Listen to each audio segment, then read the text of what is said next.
Chapter 21. The eminent Hsi Jen, with winsome ways, rails at Pao-yü, with a view to exhortation. The beauteous P'ing Erh, with soft words, greens Chia Lien. But to resume our story. When Hsi Jen ran out of the room, she was all in a flutter lest Lin Daiyu should catch her up. But Pao-yü, who came after her, readily shouted out, "You'll trip and fall. However could she come up to you?" Lin Daiyu went in pursuit of her as far as the entrance, when she was impeded from making further progress by Pao-yü, who stretched his arms out against the posts of the door. "Were I to spare P'ing Erh, I couldn't live," Lin Daiyu exclaimed, as she tugged at his arms. But Xiang Yun, perceiving that Pao-yü obstructed the door, and surmising that Daiyu could not come out, speedily stood still. "My dear cousin," she smilingly pleaded, "do let me off this time." But it just happened that Bao-Chiau, who was coming along, was at the back of Xiang Yun, and with a face also beaming with smiles. "I advise you both," she said, "to leave off out of respect for cousin Pao-yü." "And have done." "I don't agree to that," Daiyu rejoined. "Are you people, pray, all of one mind to do nothing but make fun of me? Who ventures to make fun of you?" Pao-yü observed advisingly. "And hadn't you made sport of her, would she have presumed to have said anything about you?" While this quartet were finding it an arduous task to understand one another, a servant came to invite them to have their repast, and they eventually crossed over to the front side, and as it was already time for the lamps to be lit, Madame Wang, widow, Li Wan, Lady Feng, Ying Chun, Tan Chun, Hsi Chun, and the other cousins adjourned in a body to Dowager Lady Chia's apartments on this side, where the whole company spent a while in a chat on irrelevant topics, after which they each returned to their rooms and retired to bed. Xiang Yun, as of old, betook herself to Daiyu's quarters to rest, and Pao-yü escorted them both into their apartment. And it was after the hour had already passed the second watch, and Hsi Jen had come and pressed him several times, that he at length returned to his own bedroom and went to sleep. The next morning, as soon as it was daylight, he threw his clothes over him, put on his low shoes and came over into Daiyu's room, where he however saw nothing of the two girls Tuan and Suai Lu, as there was no one else here and there besides his two cousins, still reclining under the coverlets. Daiyu was closely wrapped in a quilt of almond red silk, and lying quietly, with closed eyes fast asleep. While Hsi Jen, with her handful of shiny hair draggling along the edge of the pillow, was covered only up to the chest, and outside the coverlet rested her curved snow-white arm, with the gold bracelets, which she had on. At the sight of her, Pao-yü heaved a sigh. "Even when asleep," he soliloquized, "she can't be quiet. But by and by, when the wind will have blown on her, she again shout that her shoulder is sore."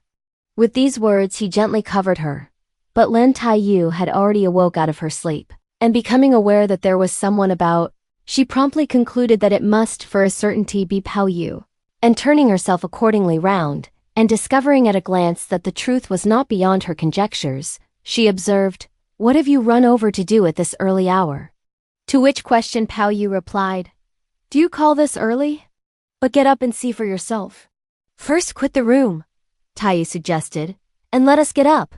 Pao-yü thereupon made his exit into the antechamber, and Daiyu jumped out of bed, and awoke Xiang Yun.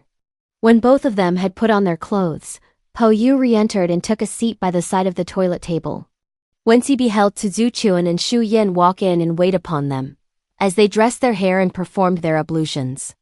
Xiang Yun had done washing her face, and Tisiel at once took the remaining water and was about to throw it away, when Pao-yü interposed, saying, "Wait, I'll avail myself of this opportunity to wash too and finish with it, and thus save myself the trouble of having again to go over." Speaking the while, he hastily came forward, and bending his waist, he washed his face twice with 2 handfuls of water. And when Zhu Chuan went over to give him the scented soap, Pao-yü added, "In this basin, there's a good deal of it, and there's no need of rubbing any more." He then washed his face with 2 more handfuls, and forthwith asked for a towel, and Tisiel exclaimed, "What? Have you still got this failing? When will you turn a new leaf?" But Pao-yü paid not so much as any heed to her, and there and then called for some salt. with which he rubbed his teeth and rinsed his mouth. When he had done, he perceived that Xiang Yun had already finished combing her hair, and speedily coming up to her, he put on a smile and said, "My dear cousin, comb my hair for me." "This can't be done," Xiang Yun objected. "My dear cousin," Pao-yü continued smirkingly, "how is it that you combed it for me in former times?" "I've forgotten now how to comb it," Xiang Yun replied. "I'm not, after all, going out of doors," Pao-yü observed, "nor will I wear a hat or frontlet, so that all that need be done is to plait a few queues, that's all." Saying this, he went on to appeal to her in 1,001 endearing terms, so that Xiang Yun had no alternative but to draw his head nearer to her and to comb one queue after another, and as when he stayed at home he wore no hat, nor had, in fact, any tufted horns. She merely took the short surrounding hair from all four sides, and twisting it into small tufts, she collected it together over the hair on the crown of the head, and plaited a large queue, binding it fast with red ribbon, while from the root of the hair to the end of the queue were 4 pearls in a row, below which, in the way of a tip, was suspended a golden pendant. "Of these pearls there are only 3, Xiang Yun remarked as she went on plaiting. "This isn't one like them.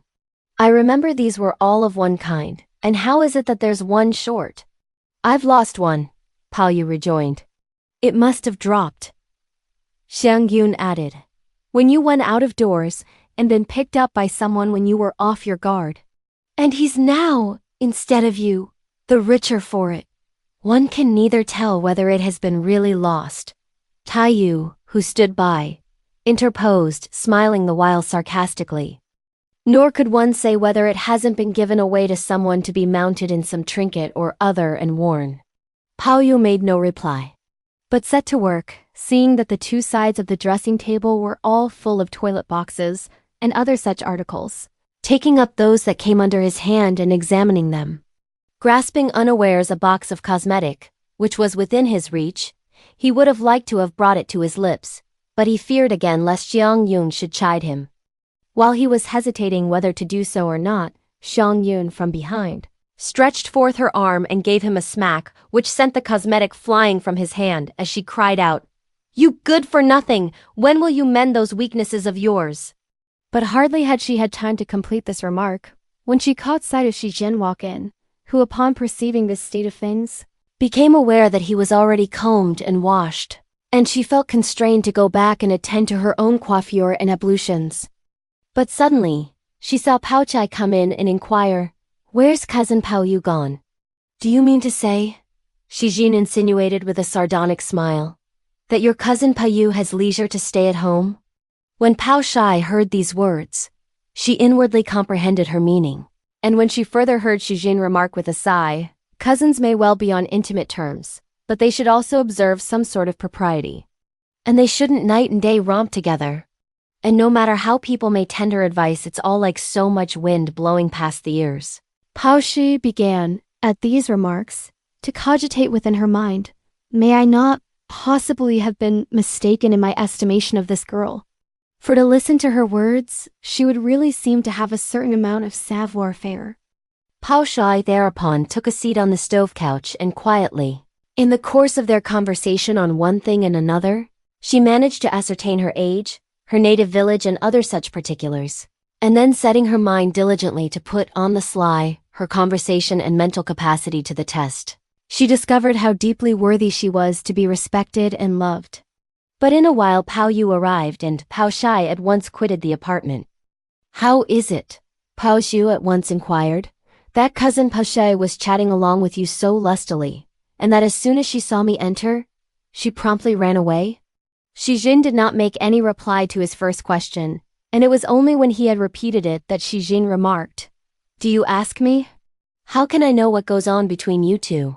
When Pao-yü heard these words and he noticed that the look on her face was so unlike that of former days, he lost no time in putting on a smile and asking, "Why is it that you two are angry in real earnest?"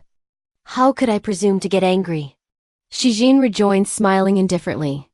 "But you mustn't, from this day forth, put your foot into this room. And as you have anyhow people to wait on you, you shouldn't come again to make use of my services."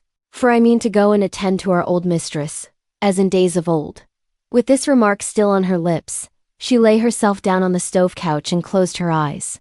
When Pao-yü perceived the state of mind she was in, he felt deeply surprised and could not refrain from coming forward and trying to cheer her up.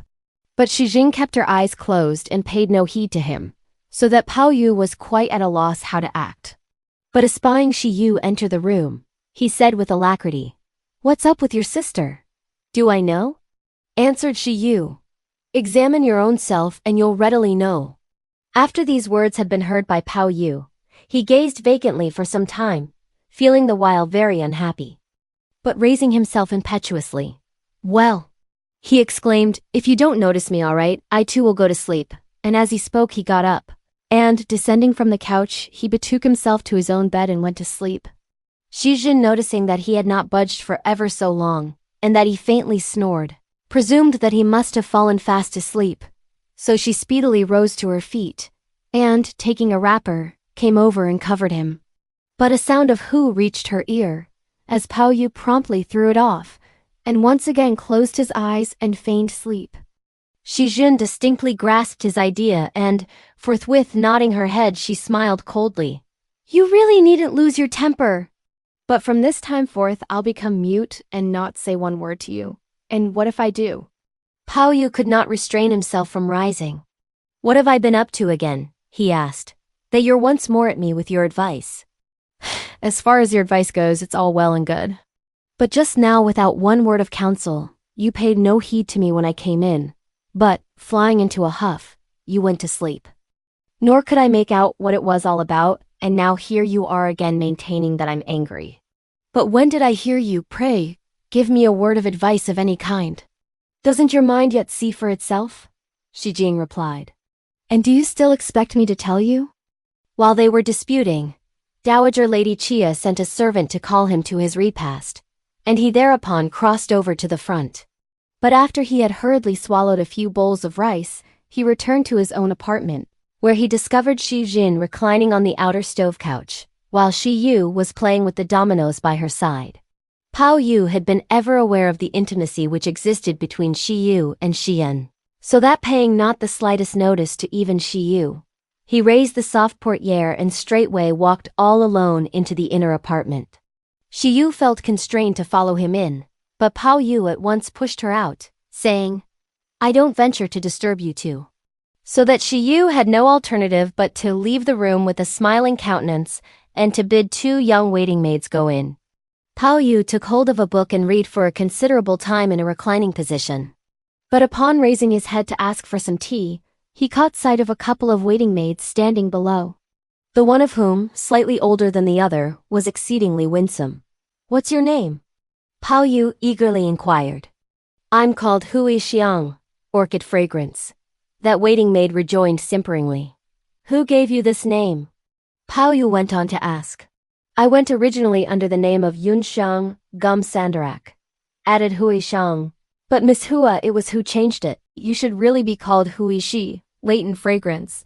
That would be proper." "And why such stuff as Hui Xiang, Orchid Fragrance? How many sisters have you got?"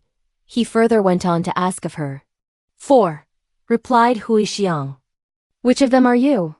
Pao-yü asked. "The fourth," answered Hui Xiang.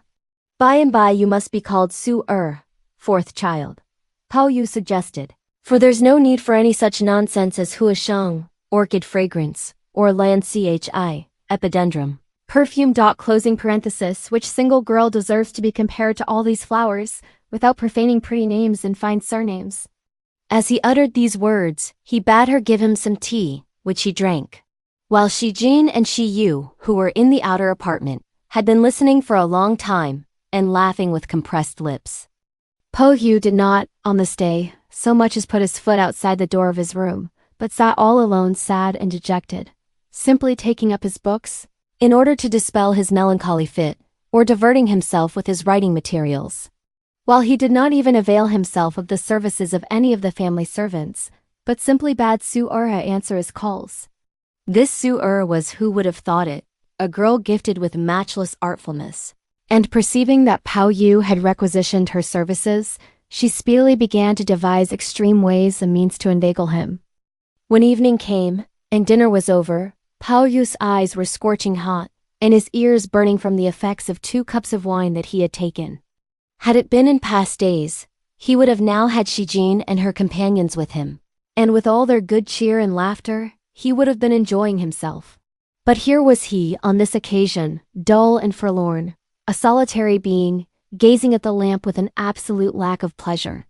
By and by he felt a certain wish to go after them, but dreading that if they carried their point, they would, in the future, come and tender advice still more immoderate, and that were he to put on the airs of a superior to intimidate them, he would appear to be too deeply devoid of all feeling. He therefore, needless to say, thwarted the wish of his heart, and treated them just as if they were dead. And as anyway he was constrained also to live, alone though he was, he readily looked upon them, for the time being as departed, and did not worry his mind in the least on their account. On the contrary, he was able to feel happy and contented with his own society.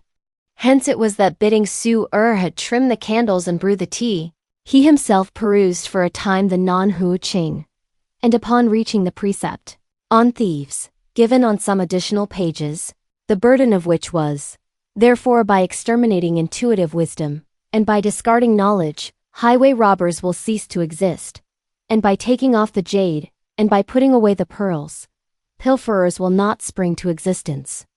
By burning the slips and by breaking up the seals, by smashing the measures and snapping the scales, the result will be that the people will not wrangle.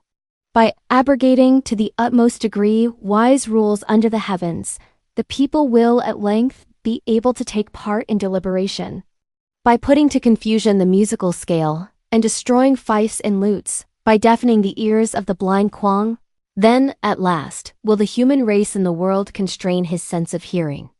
By extinguishing literary compositions, by dispersing the 5 colors, and by sticking the eyes of Lacio, then at length mankind under the whole sky will restrain the perception of his eyes. By destroying and eliminating the hooks and lines, by discarding the compasses and squares, and by amputating Kung Shui's fingers, the human race will ultimately succeed in constraining his ingenuity. His high spirits, on perusal of this passage, were so exultant that taking advantage of the exuberance caused by the wine, he picked up his pen, for he could not repress himself, and continued the text in this wise. By burning the flower, Hsi Jen, and dispersing the musk, Hsi, the consequence will be that the inmates of the inner chambers will, eventually, keep advice to themselves. By obliterating Baochiau's supernatural beauty, by reducing to ashes Daiyu's spiritual perception, and by destroying and extinguishing my affectionate preferences, the beautiful in the inner chambers as well as the plain will then, at length, be put on the same footing. And as they will keep advice to themselves, there will be no fear of any disagreement. By obliterating her supernatural beauty, I shall then have no incentive for any violent affection. By dissolving her spiritual perception, I will have no feelings with which to foster the memory of her talents. The hairpin, jade flower and musk, Pao-Chiau, Daiyu, Hsi Jen and Hsi do each and all spread out their snares and dig mines, and thus succeed in inveigling and entrapping everyone in the world. At the conclusion of this annex, he flung the pen away, and lay himself down to sleep. His head had barely reached the pillow before he at once fell fast asleep, remaining the whole night long perfectly unconscious of everything straight up to the break of day, when upon waking and turning himself round, he at a glance caught sight of no one else than Hsi Jen, sleeping in her clothes over the coverlet. Pao-yü had already banished from his mind every thought of what had transpired the previous day, so that forthwith giving Shan a push, "Get up," he said, "and be careful where you sleep, as you may catch cold." The fact is that Hsi Jen was aware that he was, without regard to day or night, ever up to mischief with his female cousins. But presuming that if she earnestly called him to account, he would not mend his ways, she had, for this reason, had recourse to tender language to exhort him, in the hope that, in a short while, he would come round again to his better self. But against all her expectations, Pao-yü had, after the lapse of a whole day and night, not changed the least in his manner, and as she really was in her heart quite at a loss what to do, she failed to find throughout the whole night any proper sleep. But when on this day, she unexpectedly perceived Pao-yü in this mood, she flattered herself that he had made up his mind to effect a change, and readily thought it best not to notice him. Pao-yü, seeing that she made no reply, forthwith stretched out his hand and undid her jacket. But he had just unclasped the button, when his arm was pushed away by Hsi Jen, who again made it fast herself. Pao-yü was so much at his wits' ends that he had no alternative but to take her hand and smilingly ask, "What's the matter with you after all? That I've had to ask you something time after time?" Hsi Jen opened her eyes wide.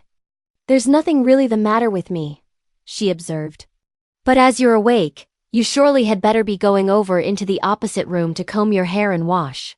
For if you dilly-dally any longer, you won't be in time." "Where shall I go over to?" Pao-yü inquired. Hsi Jen gave a sarcastic grin. "Do you ask me?" she rejoined. "Do I know? You're at perfect liberty to go over wherever you like.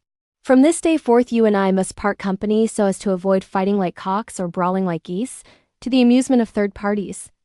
Indeed, when you get surfeited on that side, you come over to this, where there are, after all, such girls as 4s and 5s, Su-er and Wu-er, to dance attendance upon you. But such kind of things as ourselves uselessly defile fine names and fine surnames. Do you still remember this today?" Pao-yü asked with a smirk. "100 years hence I shall still bear it in mind," Hsi Jen protested. "I'm not like you, who treat my words as so much wind blowing by the side of your ears, that what I've said at night, you've forgotten early in the morning."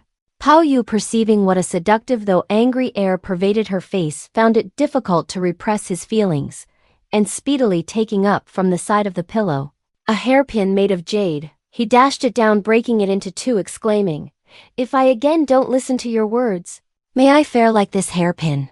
Hsi Jen immediately picked up the hairpin, as she remarked, "What's up with you at this early hour of the morning? Whether you listen or not is of no consequence. And is it worthwhile that you should behave as you do?" "How can you know?" Pao-yü answered. "The anguish in my heart." "Do you also know what anguish means?" Hsi Jen observed, laughing. "If you do, then you can judge what the state of my heart is. But be quick and get up and wash your face and be off." As she spoke, they both got out of bed and performed their toilette. But after Pao-yü had gone to the drawing rooms, and at a moment least expected by anyone, Daiyu walked into his apartment. Noticing that Pao-yü was not in, she was fumbling with the books on the table and examining them, when, as luck would have it, she turned up the Changsu of the previous day. Upon perusing the passage tagged on by Pao-yü, she could not help feeling both incensed and amused. Nor could she restrain herself from taking up the pen and appending a stanza to this effect. "Who is that man, who of his pen without good rhyme, made use, a toilsome task to do into the Changsu text to steal? Who for the knowledge he doth lack no sense of shame doth feel, but language vile and foul employs third parties to abuse?" At the conclusion of what she had to write, she too came into the drawing room. But after paying her respects to Dowager Lady Chia, she walked over to Madame Wang's quarters. Contrary to everybody's expectations, Lady Feng's daughter, P'ing Erh, had fallen ill, and a great fuss was just going on as the doctor had been sent for to diagnose her ailment. "My congratulations to you, ladies," the doctor explained. "This young lady has fever as she has smallpox. Indeed, it's no other complaint." As soon as Madame Wang and Lady Feng heard the tidings, they lost no time in sending round to ascertain whether she was getting on all right or not. And the doctor replied, "The symptoms are, it is true, serious but favorable. But though after all importing no danger, it's necessary to get ready the silkworms and pig's tails." When Lady Feng received this report, she, there and then, hastened to make the necessary preparations, and while she had the room swept and oblations offered to the goddess of smallpox, she, at the same time, transmitted orders to her household to avoid viands fried or roasted in fat, or other such heating things, and also bade P'ing Erh get ready the bedding and clothes for Chia Lien in a separate room, and taking pieces of deep red cotton material, she distributed them to the nurses, waiting maids, and all the servants, who were in close attendance, to cut out clothes for themselves. And having had likewise some apartments outside swept clean, she detained 2 doctors to alternately deliberate on the treatment, feel the pulse and administer the medicines. And for 12 days, they were not at liberty to return to their homes. While Chia Lien had no help but to move his quarters temporarily into the outer library. And Lady Feng and P'ing Erh remained both in daily attendance upon Madame Wang in her devotions to the goddess. Chia Lien, now that he was separated from Lady Feng, soon felt disposed to look round for a flame. He had only slept alone for a couple of nights, but these nights had been so intensely intolerable that he had no option than to choose, for the time being, from among the young pages, those who were of handsome appearance, and bring them over to relieve his monotony. In the Yunkuo mansion, there was, it happened, a cook, a most useless good-for-nothing drunkard, whose name was Taquan, in whom people recognized an infirm and a useless husband, so that they all dubbed him with the name of Tio Han Sheng, the stupid worm Tio. As the wife given to him in marriage by his father and mother was this year just 20, and possessed further several traits of beauty, and was also naturally of a flighty and frivolous disposition, she had an extreme penchant for violent flirtations. But to Han Sheng, on the other hand, did not concern himself with her deportment, and as long as he had wine, meat, and money, he paid no heed whatever to anything. And for this reason it was that all the men in the two mansions of Ning and Jung had been successful in their attentions. And as this woman was exceptionally fascinating and incomparably giddy, she was generally known by all by the name Takuning Miss Tu. Chia Lien, now that he had his quarters outside, chafed under the pangs of irksome ennui. Yet he too, in days gone by, had set his eyes upon this woman, and had for long watered in the mouth with admiration. But as, inside, he feared his winsome wife, and outside, he dreaded his beloved lads, he had not made any advances. But this Tukunyong had likewise a liking for Chia Lien, and was full of resentment at the absence of a favorable opportunity. But she had recently come to hear that Chia Lien had shifted his quarters into the outer library, and her want was, even in the absence of any legitimate purpose, to go over 3 and 4 times to entice him on.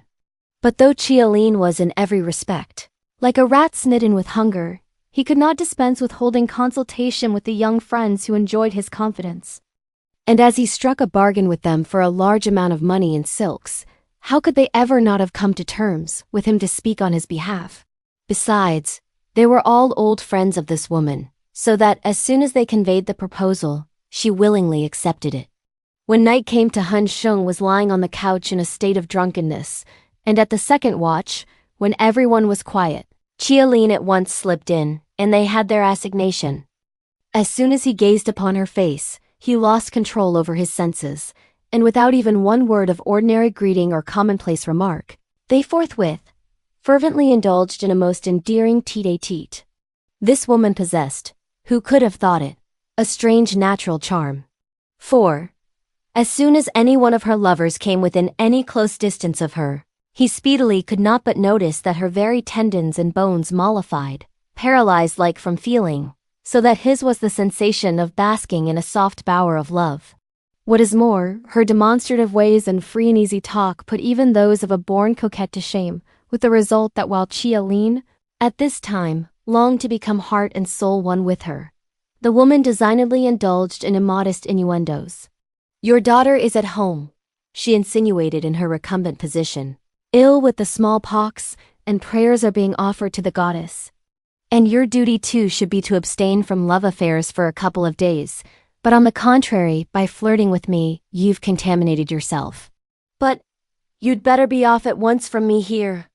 You're my goddess," gaspingly protested Chia Lien, as he gave way to demonstrativeness. "What do I care about any other goddess?" The woman began to be still more indelicate in her manner, so that Chia Lien could not refrain himself from making a full exhibition of his warm sentiments. When their tete-a-tete had come to a close, they both went on again to vow by the mountains and swear by the seas, and though they found it difficult to part company and hard to tear themselves away, they in due course became, after this occasion, mutual sworn friends.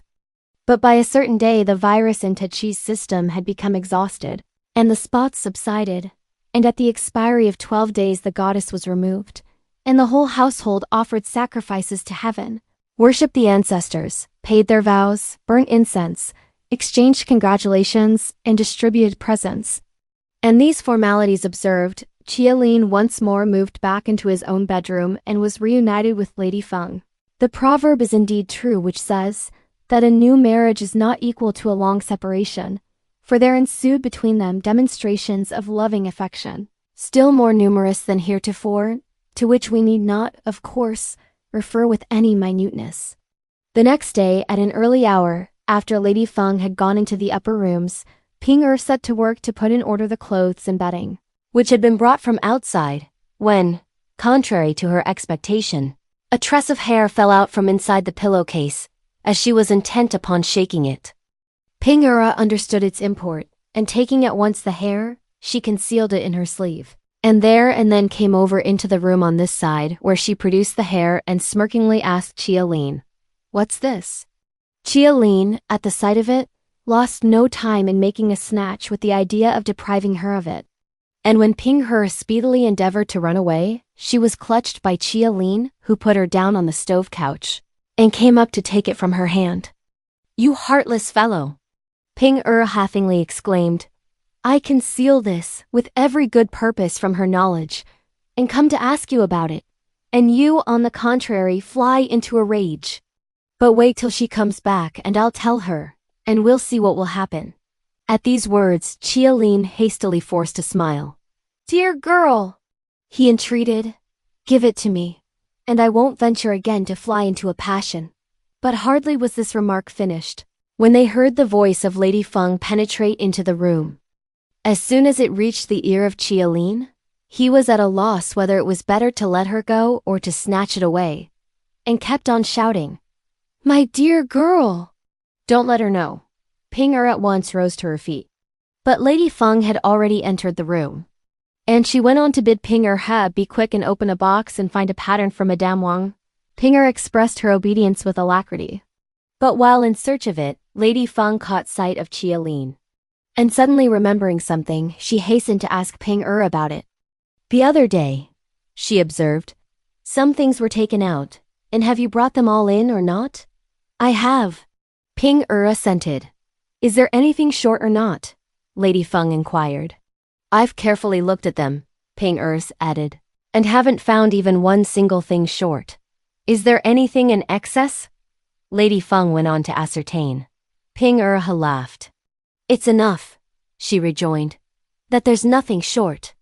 And how could there really turn out to be anything over and above? That this half-month," Lady Feng continued, still smiling, "things have gone on immaculately, it would be hard to vouch. For some intimate friend there may have been who possibly has left something behind, in the shape of a ring, handkerchief, or other such object. There's no saying for certain." While these words were being spoken, Chia Lien's face turned perfectly sallow, and as he stood behind Lady Feng, he was intent upon gazing at P'ing Erh, making signs to her that he was going to cut her throat as a chicken is killed, threatening her not to utter a sound, and entreating her to screen him. But P'ing Erh pretended not to notice him, and consequently observed smiling, "How is it that my ideas should coincide with those of yours, my lady?"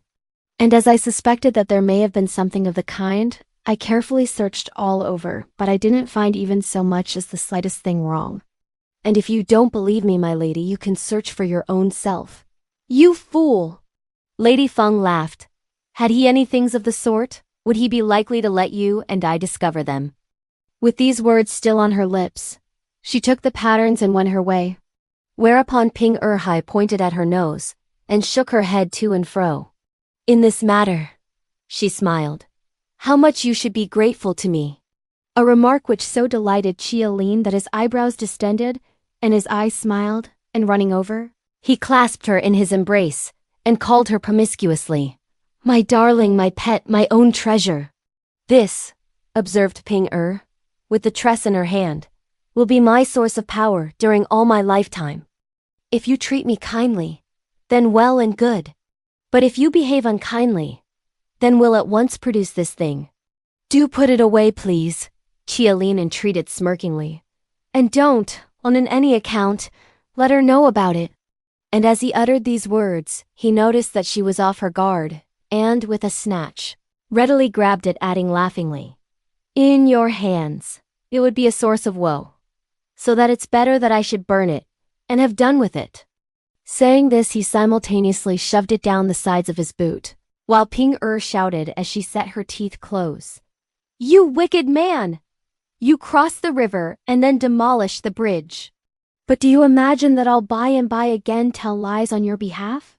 Chia Lien, perceiving how heart-stirring her seductive charms were, forthwith clasped her in his arms and begged her to be his. But P'ing Erh snatched her hands out of his grasp and ran away out of the room, which so exasperated Chia Lien that as he bent his body, he exclaimed, full of indignation, "What a dreadful niggardly young wench! She actually sets her mind to stir up people's affections with her wanton blandishments, and then, after all, she runs away. If I be wanton, it's my own lookout." P'ing Erh answered, from outside the window with a grin, "And who told you to arouse your affections? Do you forsooth mean to imply that my wish is to become your tool? And did she come to know about it, would she again ever forgive me?" "You needn't dread her," Chia Lien urged. "Wait till my monkey is up, and I'll take this jealous woman and beat her to atoms. And she then know what stuff I'm made of. She watches me just as she would watch a thief. And she's only to hobnob with men, and I'm not to say a word to any girl. And if I do say aught to a girl, or get anywhere near one, she must at once give way to suspicion. But with no regard to younger brothers or nephews, to young and old, she prattles and giggles with them, and doesn't entertain any fear that I may be jealous. But henceforward I too won't allow her to set eyes upon any man. If she be jealous, there's every reason," P'ing Erh answered. "But for you to be jealous on her account isn't right. Her conduct is really straightforward, and her deportment upright, but your conduct is actuated by an evil heart, so much so that even I don't feel my heart at ease, not to say anything of her. You too," continued Chia Lien, "have a mouthful of malicious breath. Everything the couple of you do is invariably proper, while whatever I do is all from an evil heart. But some time or other I shall bring you both to your end with my own hands." This sentence was scarcely at an end when Lady Feng walked into the court. "If you're bent upon chatting," she urgently inquired, upon seeing P'ing Erh outside the window, "why don't you go into the room? And what do you mean instead by running out and speaking with the window between?" Chia Lien from inside took up the string of the conversation. "You should ask her," he said. "It would verily seem as if there were a tiger in the room to eat her up." "There's not a single person in the room," P'ing Erh rejoined. "And what shall I stay and do with him? It's just the proper thing that there should be no one else, isn't it?" Lady Feng remarked, grinning sarcastically. "Do these words allude to me?" P'ing Erh hastily asked, as soon as she had heard what she said. Lady Feng forthwith laughed. "If they don't allude to you," she continued, "to whom do they? Don't press me to come out with some nice things," P'ing Erh insinuated, and, as she spoke, she did not even raise the portiere for Lady Feng to enter, but straightway betook herself to the opposite side. Lady Feng lifted the portiere with her own hands and walked into the room. "That girl P'ing Erh," she exclaimed, "has gone mad, and if this hussy does in real earnest wish to try and get the upper hand of me, it would be well for you to mind your skin." Chia Lien listened to her as he kept reclining on the couch. "I never in the least knew," he ventured, clapping his hands and laughing, "that P'ing Erh was so dreadful. And I must, after all, from henceforth look up to her with respect." "It's all through your humoring her," Lady Feng rejoined. "So I'll simply settle scores with you and finish with it." "So I," ejaculated Chia Lien at these words, "because you two can't agree, must you again make a scapegoat of me? Well then, I'll get out of the way of both of you." "I'll see where you'll go and hide," Lady Feng observed. "I've got somewhere to go," Chia Lien added. And with these words he was about to go when Lady Feng urged, "Don't be off. I have something to tell you. What it is not yet known, but reader, listen to the account given in the next chapter." Thanks for watching. Please like the video and subscribe to the channel for more excellent content.